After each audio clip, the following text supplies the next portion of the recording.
anti-tubercular compounds, although I did notice that the dose response puts INH way out from where it does normally in TB, so the susceptibility of MAP to INH is not anywhere near as close as it is as TB does.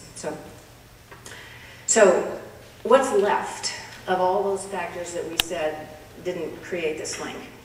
One is that there are dissimilarities in the clinical and pathological presentation of Crohn's disease and Johne's disease, and this was discussed Sunday night in the debate by Dr. Van Kruniken. This is not going to change. The disease is the same in cows over time. It's the same in humans over time. There are dissimilarities, but I'm not sure why anybody would consider that to be unusual. In tuberculosis, a field that I know much better than MAP, the mouse tubercular response is very different than humans. And in fact, mouse is different than rabbit, it's different than guinea pigs, it's different than monkeys, it's different than humans. So if we have different pathologies in different mouse strains, as well as different animal models than human disease, that has not stopped us from concluding that Mycobacterium tuberculosis actually causes tuberculosis in humans. So we need to think about whether the pathology differences are something of major importance or just a simple observation. Dr. Gould went over the reasons why, unlike Mycobacterium tuberculosis infections, Crohn's disease doesn't seem to get worse, but actually may improve a little with anti-TNF-alpha therapies. And I'll let you debate that with him later in any questions. And finally, in the control clinical trial, patients didn't respond for a long period of time after cessation of therapy.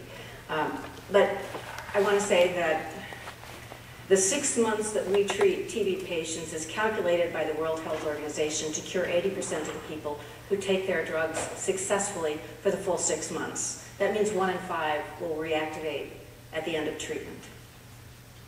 It's a calculated use of drugs for 6 months, because that's just about as long as anybody wants to stay on their TB drugs. We actually treat TB for 9 months in the United States. So it's not calculated to cure everybody, it's calculated to cure some. There is reactivation, and I don't think anybody at this point knows how long you would have to treat a Crohn's disease patient with an antibiotic to which MAP was susceptible in order to see actual clinical cure. So maybe we can learn a little bit about MAP from tuberculosis. And one of the things that I find interesting is that I don't recognize a lot of faces in this audience. I don't see you at TB meetings.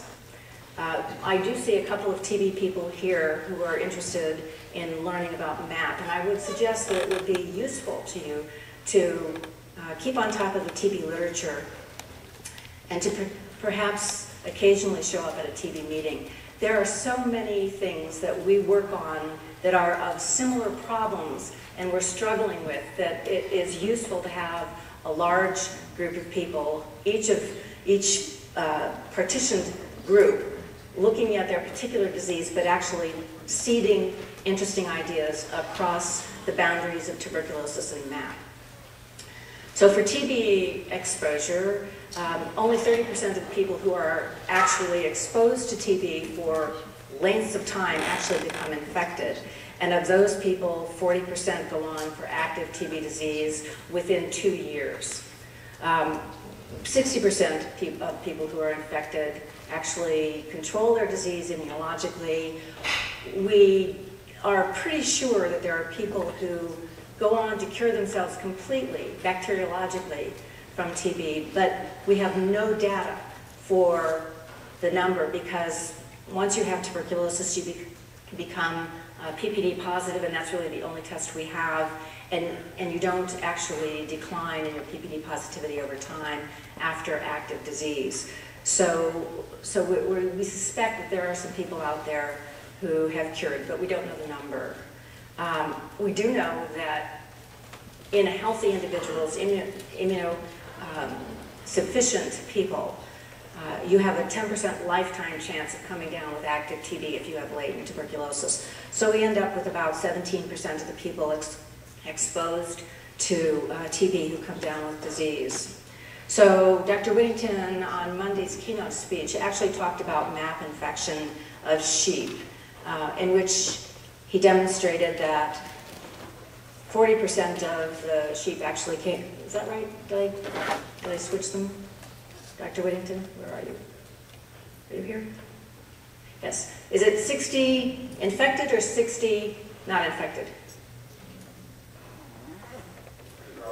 Okay, all right. So we'll just say 40% get infected. Of those, 52% go on to latent disease, and of those, 16% end up with active infection. And he can kill his sheep and look to see if they have disease, and so he knows that roughly 8% are curing. So you have a better statistic than we have. Haven't figured out actually how to do postmortems on people who die randomly. But I do know that the number of people who have TB lesions in autopsy rooms is actually substantially higher than the number of people that are expected to have latent tuberculosis in the United States. So it's something like 30% of the autopsies done have somebody with a tubercular lesion in their lung. So you end up with about 16% active TB disease.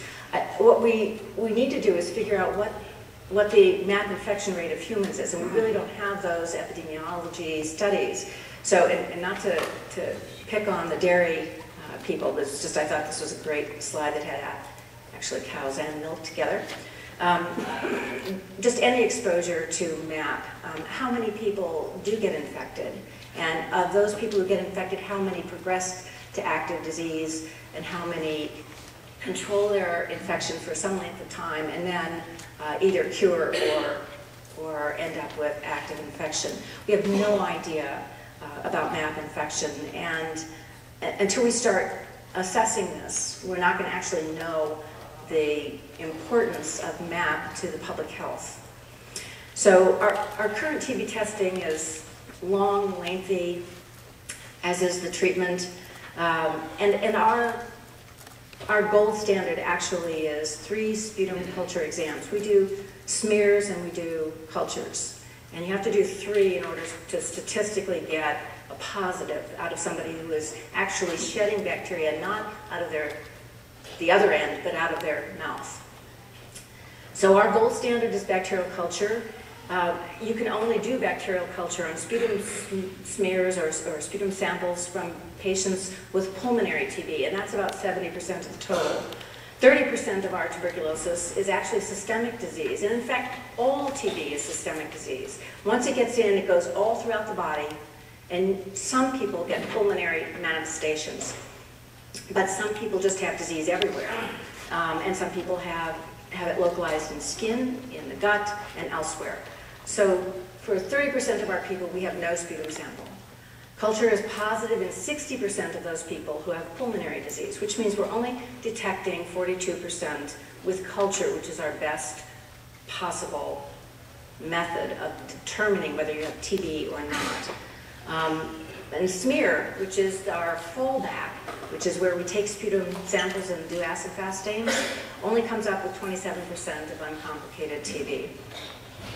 When the ratio shifts, when you have someone with HIV or is treated with anti-TNF-alpha agents, you shift dramatically to the systemic disease, in which case there's no sampling, in which case we rely on a variety of useless tests to tell us whether we have someone with infection or not. And in the Remicade clinical trials, I should tell you, the anti-TNF-alpha antibody Remicade, there were 700 or so people who were tested in the clinical trial. 75 of them came down with TB, and 20 died before they even figured out they had tuberculosis. So diagnosis for us is just as bad as it is for you. And the serologic assays, useless. We don't get antibodies to Mycobacterium tuberculosis until 6 months to a year later, and they are present already in vaccinated individuals, so there's cross-reacting antibodies that confound us, and we can't determine infection from disease with the presence